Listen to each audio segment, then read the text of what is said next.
Welcome to I dream. నేను ఉదయశ్రీ.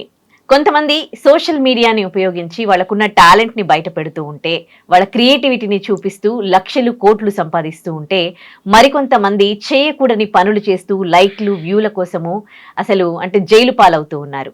ఒక engineering చదివిన వ్యక్తి, హైదరాబాద్కి చెందిన వ్యక్తి ఒక క్యాప్షన్ పెట్టేసి అందులో అన్ని బూత్ వీడియోలు చేశాడనమాట.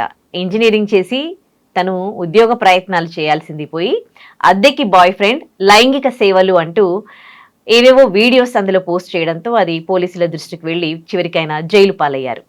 ఏంటి ఎటుపోతోంది యువత? ఎందుకు చెడు మార్గాలు ఎంచుకుంటూ ఉన్నారు? ఎందుకు ఎంతో మందిని సోషల్ మీడియాలో చూస్తూ ఉన్నారు కదా. సో మంచి పనులు చూసి ఇన్స్పైర్ ఎందుకు అవ్వడం లేదు? ఎందుకు చెడు మార్గాలను చూస్ చేసుకుంటున్నారు? ఇదే ఇవాల్టి మన టాపిక్. మనతో మాట్లాడడానికి motivational speaker, public speaker and family counsellor Rajani Rama గారు ఉన్నారు. మాట్లాడదాం. నమస్తే అండి. నమస్తే అమ్మా. సో ఇంతకు ముందే మనం మాట్లాడుకున్నాము, ఒక పికిల్స్ బాబాయ్ కావచ్చు, ఇంకా ఎంతో మంది ఉన్నారు. పికిల్స్ బాబాయ్ గురించి మనం ఇందాక మాట్లాడుకున్నాం కాబట్టి. సో ఆయన అంత ఏజ్లో ఒక మంచి ఆయన ఒక క్రియేటివిటీతో తనకు వచ్చిన ఆ వంటలని చూపిస్తూ ఎంతో మంది నుంచి ప్రశంసలు అందుకుంటూ ఉన్నాడు అండ్ డబ్బులు కూడా ఎర్న్ చేస్తూ ఉన్నాడు. కానీ ఈ హైదరాబాద్లో ఇప్పుడు ఇందాక మనం అనుకున్నట్టు ఆ ఇంజనీరింగ్ పూర్తి చేసి ఆయన జాబ్ కోసం సర్చ్ చేయాలి, లేకపోతే ఆయన ఏమైనా క్రియేటివిటీ ఉంటే చూపించొద్దు. కానీ ఇదేం పాడు పని? ఎందుకు యూత్ రాంగ్ వేలో వెళ్తూ ఉంది? వీళ్ళకి అటు సైడ్ ఎందుకు మౌల్డ్ అవ్వడానికి రీజన్ ఏంటి? దేని ఇంపాక్ట్ వల్ల వీళ్ళు ఇలా తయారవుతూ ఉన్నారు? ఏం లేదు ఉదయ, వీళ్ళు చదువుకున్న చదువులు కూడా అలా ఉన్నాయి. 1వ క్లాస్ నుంచి చూసుకుంటే ఇంజనీరింగ్ కంప్లీట్ అయ్యే వరకు ఒకే గ్రూవ్లో అలా వెళ్ళారు. చదువు చదువు చదువు చదువు చదువు. డిగ్రీ కంప్లీట్ అవ్వాలి, దట్లు బీటెక్ కంప్లీట్ అవ్వాలి, ఇంజనీరింగ్ కంప్లీట్ అవ్వాలి. ఆ క్రమంలో వీళ్ళకి ఫర్దర్ నాలెడ్జ్ అనేది ఏది ఉండటంలా, ఇంక్లూడింగ్ ఫ్యామిలీ రిలేషన్స్తో సహా. ఒకటైతే తెలుస్తుంది లవ్ చేయాలి అని, ఇంకొకటైతే తెలుస్తుంది సెక్సువల్గా కమిట్ అవ్వాలి అని. ఇవి తెలుస్తున్నాయి కానీ మిగతావి ఏమీ తెలియటం లేదు. ఇంకా ఎడ్యుకేషన్ అయిపోయి జాబ్ రావటం లేదు అని చుట్టాలు పక్కాలు ఇంట్లో వాళ్ళు ఫ్రెండ్స్ గ్రూప్లో వాళ్ళ డిస్కషన్స్లో అనుకుంటున్నప్పుడు వాళ్ళకి వచ్చే ఆలోచన ఒకటే, డబ్బు ఎలా సంపాదించాలి ఈజీగా. జాబ్ లేదు, మరి ఎలా సంపాదించాలి ఈజీగా. ఇప్పుడు అమ్మాయిలు ఇప్పుడు ఇలా తయారయ్యారని విన్నామ్మా, చాలా అవుతున్నాయి ప్రస్తుతం. ఇప్పుడు అబ్బాయిలు మొదలు పెట్టారు, అమ్మాయిలైనా మరి మేం చేయకూడదా అనేది మొదలు పెట్టారు. దానికి తగ్గట్టు స్పందన కూడా సొసైటీలో బాగా వస్తుంది. దరిద్రమైనటువంటి నాశనానికి దారి ఏంటమ్మా నాశనం అని అడిగేవాడు ఉండొచ్చు. నాశనం అంటే ఇలా దరిద్రంగా బయటకి మాట్లాడుకుని చెప్పుకుని మన సొసైటీ దట్టు మన హైదరాబాద్ నాశనం అయిపోయింది, లేకపోతే ఇలాంటి కొత్త కొత్త విషయాలు వస్తున్నాయి అని చెప్పుకుంటే ఇందులో చెప్పుకోవడానికి గొప్ప విషయం ఏముంది? కుక్క చేస్తుంది, పంది చేస్తుంది, అదేం పెద్ద గొప్ప విషయమా? మరి అలాంటప్పుడు దీన్ని ఇలా కాకపోతే ఇంకెలా చెప్పుకుంటాము? దానివల్ల నువ్వు నీ కెరీర్ ఏమన్నా ఉందా, అందులో నీ ఫ్యామిలీకి ఏమన్నా మంచి పేరు వస్తుందా, లేకపోతే నీకేమన్నా మంచి పేరు వస్తుందా, నీకేమన్నా హెల్త్ ఏమన్నా ఇంప్రూవ్ అవుతుందా దానివల్ల? ఒక అబ్బాయిని ఎవరో ఒక ఛానల్ వాళ్ళు ఇంటర్వ్యూ చేస్తే, వాడు నేను ఈ బిజినెస్ చేస్తున్నాను, ఎంతోమంది పిలుస్తారు నన్ను, కాల్ బాయ్ ఆ పేరు, మరి నాకు డబ్బులు బాగా వస్తాయి, మరి ఎన్నో ట్యాబ్లెట్స్ నేను యూజ్ చేస్తేనే నేను అన్నిసార్లు వెళ్ళగలుగుతాను. వాడి వయసు వచ్చేసి 22 ఎంతో. మరి ఇప్పుడే నీ పరిస్థితి ఇలా ఉంటే ముందు ముందు నీ లైఫ్, నీ పర్సనల్ లైఫ్ ఏంటి? నీకు కూడా మీ తల్లిదండ్రులకు కూడా ఒక ఆశ ఉంటుంది కదా, మా అబ్బాయికి పెళ్లి చేయాలి, లేకపోతే నీకు పెళ్లి చేసుకోవాలి, పిల్లల్ని కనాలి, ఒక స్టేజ్ ఉండాలి అనేది ఉంటుంది కదా. మరి ఆ లైఫ్ నీకు వద్దా అని అంటే ఏం చెప్పాడో తెలుసా? భూమి గుండ్రంగా, అదే నేను కూడా ఆలోచిస్తున్నాను. ఈ ఆలోచన చివరికి అక్కడికే వచ్చి ఆగుతారు, అంతే కదా. మరి దాన్ని ఏమంటారు? నాశనమే కదా. ఇప్పుడు కామెంట్స్ చేసేవాళ్ళకి అర్థం అవ్వాలి, ప్రశ్న జవాబు రెండు నేనే చెప్పా కాబట్టి ఇలాంటి దరిద్రమైన కామెంట్స్ చేయకండి.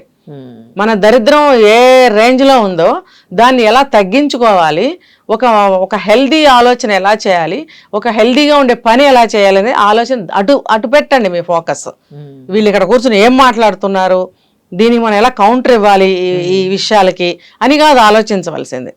ఇప్పుడు ఇన్ని రిఫ్రిగేషన్స్ అందులో ఉన్నప్పుడు తల్లిదండ్రులకు తెలిసినాడు ఏం చేస్తావు అని అడిగినప్పుడు కూడా అబ్బాయి అదే అర్థం కావట్లేదు అన్నాడు. నీకు ఫ్యూచర్లో అర్థం కాని విషయం ఒకటి, ఏం చేయాలో తెలియని విషయం ఒకటి, ఇప్పుడు తల్లిదండ్రులకు ఎలా చెప్పాలనే పరిస్థితిలో ఇది ఒక అర్థం కాని పరిస్థితి. రేపొద్దున్న ఒక అమ్మాయి మంచి అమ్మాయి దొరికి ఒక పెళ్లి చేసుకోవాలనుకుంటే ఆఫ్టర్ మ్యారేజ్ అయినా బిఫోర్ మ్యారేజ్ అయినా నువ్వు ఆ అమ్మాయి ముందు ఎలా చెప్పుకోగలుగుతావు? ఆఫ్టర్ మ్యారేజ్ నీకు ఏదైనా హెల్త్ ఇష్యూస్ వస్తే ఆ అమ్మాయి పరిస్థితి ఏంటి? ఇంకో విషయం ఏంటంటే ఈ హైదరాబాద్ ఇంజనీర్ తను ఫేమ్ అవ్వాలనుకున్నాడంట, లైక్లు వ్యూస్ అంట, మరి ఐడెంటిటీ ఎలాగో ఆ విధంగానే వస్తుంది కదా. సో మరి అది ఆ పాయింట్ కే వస్తున్నా. ఇక్కడ అతను ఎలా ఫేమ్ అవ్వాలనుకున్నాడు ఈ రకంగా అంటే అతను డబ్బు సంపాదించాలనేదే మక్సద్ అతనికి కనిపిస్తుంది నాకు. ఫేమ్ అవ్వాలని కూడా ఆటోమేటిక్గా ఫేమ్ అవుతాడేమో. కానీ ఇలాంటి అసాంఘికమైనటువంటి కార్యకలాపాలు చట్ట వ్యతిరేకమైనటువంటి విషయాలు ఇవన్నీ కూడా. వీటికి ఫేమ్ అవుతానని ఎలా అనుకున్నాడు? అదే నేను స్టార్టింగ్లో చెప్పిన పాయింట్ అదే. వీళ్ళకి 1వ క్లాస్ నుంచి డిగ్రీ అయ్యే వరకు ఆ చదువు తప్పితే ఇంకా ఏమీ తెలియకుండా పెరుగుతారు, ఏ నాలెడ్జ్ లేకుండా. ఒక లా ఏంటి, ఒక ఆర్డర్ ఏంటి, సమాజం ఏంటి, ఒక ఫ్యామిలీ ఏంటి, ఒక రిలేషన్ ఏంటి, ఏమన్నా తెలుస్తుందా వీళ్ళకి? ఏమీ తెలియటం లేదు. నేను ఇలాంటివి చేస్తే మనకి ఏమి జరుగుతుంది నెక్స్ట్ అనేది కూడా తెలియని పరిస్థితిలో వీళ్ళున్నారు. మరి ఇలాంటివి సామాజిక మాధ్యమాల్లో పెట్టినప్పుడు ఎవరి పని వాళ్ళు చేస్తూ ఉంటారుగా. పోలీసులు వాళ్ళ పని వాళ్ళు చేస్తూనే ఉంటారు లేచిన దగ్గర నుంచి. ఇలాంటి వాళ్ళు ఎక్కడ ఏం చేస్తున్నారా, ఎలా పట్టుకోవాలా, ఎలా వీళ్ళని అదుపు చేయాలి అనేది వాళ్ళ పని వాళ్ళు చేస్తూ ఉంటారు. అయినప్పుడు నువ్వు దొరకకుండా ఎలా ఉంటావు? నువ్వు ఫేమ్ ఎలా అవుతావు? నువ్వు ఇంజనీరింగ్ చదివినాడివి, ఏదో ఒక ఉద్యోగ ప్రయత్నం చెయ్యి. లేకపోతే నీ మెయిన్ సబ్జెక్ట్ ఏంటో దాని మీద నువ్వు ఇందాక చెప్పింది అదే శోధన చేయి, పరిశోధన చేయి. నువ్వేమన్నా చేయగలుగుతావా? లేకపోతే ఏమైనా స్పెషలైజేషన్ ఏమైనా చెయ్యాలా ఆ సబ్జెక్ట్లో? లేకపోతే ఇప్పుడు ఏఐ వస్తుంది, ఏఐ మీద ఏమైనా కాన్సన్ట్రేషన్ పెట్టావా? నీ యొక్క టాలెంట్స్ ఏమున్నాయి, స్కిల్స్ ఏమున్నాయి, వాటిని ఏమన్నా నువ్వు పదును పెట్టుకుంటున్నావా? ఇవి ఆలోచించకుండా ఈ టైటిల్ పెట్టుకుని సామాజిక మాధ్యమాల్లో ఫేమస్ అవ్వాలనుకోవడం ఏంటి, ఈజీ మనీ సంపాదించడం ఏంటి. ఇప్పుడు రిజల్ట్ చాలా తొందరగా కనపడింది కదా. ఇదే ఇప్పుడు ఈ రకంగానే నువ్వు ఫేమ్ అయ్యావు. ఇప్పుడు ఎవరైనా ఏమంటారు? ఇలాంటి వీడియోస్ చూసిన వాళ్ళని, వాటికి లైక్స్ కొట్టిన వాళ్ళని ఏమంటారు మీరు? Same category. ఇప్పుడు వాళ్ళ బుద్ధులు కూడా వాళ్ళ ఆలోచనలు కూడా అలాంటివే కాబట్టి ఇలాంటి వాటికి తొందరగా అట్రాక్ట్ అవుతారు. రాసిన కామెంట్స్ లో ఒక్కళ్ళైనా సరే బ్రో నువ్వు చేస్తున్నది తప్పు వద్దు అని ఒక్కడన్నా అనుంటాడా? యూత్ లో చెప్పుకుందాం, పెద్దవాళ్ళు నాలాంటి వాళ్ళు ఎవరన్నా అంటారేమో బాబు నువ్వు చేసేది తప్పని. వాళ్ళ ఫ్రెండ్స్ సర్కిల్లో కానీ ఇందులో కామెంట్స్ చేసేవాళ్ళు యూత్ ఎవరైనా సరే ఇలా అన్నవాళ్ళు ఎవరైనా ఉన్నారా? ఉన్నట్టయితే ఒక మంచి కామెంట్ పెడితే అబ్బాయి జీవితాన్ని మార్చి ఉండొచ్చు కదా, మార్చగలిగేదిగా ఉండొచ్చు ఆ కామెంట్. ఆ ప్రయత్నం ఎవరు చేశారు? మీరు చూస్తున్నారు, లైక్స్ కొడుతున్నారు కాబట్టి అబ్బాయి ఇంకా చేస్తూ పొంగిపోతున్నాడు. అదే అంటే సోషల్ రెస్పాన్సిబిలిటీ అనేది ఎంత ఇంపార్టెంట్ అండి. సొసైటీలో నిజంగా అందరూ రెస్పాన్సిబుల్ గా ఉంటున్నారు? అసలు ఎవరు ఉంటున్నారు? ఎవరు లేరు. అట్లీస్ట్ వాళ్ళ ఇంటి వరకు కూడా బాధ్యతగా ఉండటం లేదు కదా. ఇంకా సమాజం పట్ల ఎక్కడ ఆలోచిస్తారు? వాళ్ళ జీవితం ఎలా ఉండాలి అనేది కూడా వాళ్ళు ఆలోచించలేకపోతున్నారు, నిర్ణయించలేకపోతున్నారు. ఇంకా ఎలా వాళ్ళకి బాధ్యత తెలిసేది? అందుకనే ఎక్కడికక్కడ ఇలాగా నిఘా వేసి వీళ్ళని పట్టుకోవడం అనేది మంచి చర్యే. కాకపోతే ఇది ఇంకా చాలా మందికి ఒక గుణపాఠం కావాలి. ఇలాంటి పనుల ద్వారా మనకి బ్యాడే తప్ప మంచి జరిగేది ఏమీ లేదు అనేది తెలుసుకోవాలి. ఇప్పుడు అనేక సెక్షన్స్ కింద అబ్బాయి మీద కేసు నమోదు చేసి ఆ అబ్బాయి ఛానల్ని కూడా సీజ్ చేశారు. ఇంకా కొంతమంది అంటే ఇప్పుడైతే లేవు కానీ రీసెంట్ ఒక 1-2 years బ్యాక్ విపరీతమైన బూతులు మాట్లాడించి సోషల్ మీడియాలో అది పెట్టి ఇంకా అవి చూసి ఇంకా అందరూ షేర్ చేసుకోవడం, వాటిని బాగా ఎంజాయ్ చేయడం, ఎంటర్టైన్మెంట్ దాంట్లో అంటే బూతులలో ఎంటర్టైన్మెంట్ వెతుక్కుంటూ ఉన్నారు. సో మరి ఇలాంటి వాళ్ళని ఇది ఛానల్స్ నుంచి కంట్రోల్ రావాలి. అది హౌ అనేది అర్థం కావట్లేదు. ఇప్పుడు ఏ స్టేట్కి సంబంధించింది ఆ స్టేట్కి ఒకవేళ హక్కులు గనక ఉన్నట్టయితే వాళ్ళు బ్యాన్ చేయొచ్చు. అలాంటివి ఉన్నాయా? లేవు. ఎవరు రన్ చేస్తున్నారో, ఎక్కడి నుంచి రన్ చేస్తున్నారో ఎవరికి తెలియదు. ప్రపంచవ్యాప్తంగా ఆర్గనైజ్ చేసే సంస్థలు కూడా ఉన్నాయి. ఎవరెళ్ళి వాళ్ళని కంట్రోల్ చేయమని ఆపేయమని చెప్పగలుగుతారు? కాబట్టి ఎప్పుడైనా సరే మనం వెళ్ళే దారి మనం ఆలోచించుకోవాలి. దీనివల్ల మంచా చెడా, ఉపయోగమా నష్టమా అనేది మన విచక్షణ మీద ఆధారపడింది. ఇంకోటి కొన్ని యూట్యూబ్స్లలో కొన్ని వీడియోస్ చూస్తామండి, అంటే వాళ్ళకి అంటే బై మిస్టేక్ స్కిడ్ అయి పడిపోవడము, లేకపోతే దెబ్బలు తాకడం ఏమైనా జరిగినప్పుడు, ఒకరినొకరు కొట్టడము అలాంటివి జరిగినప్పుడు దానికి మళ్ళీ నెక్స్ట్ మీమ్స్ యాడ్ చేస్తారనమాట, విపరీతంగా నవ్వుతారనమాట, ఎంజాయ్ చేస్తారు.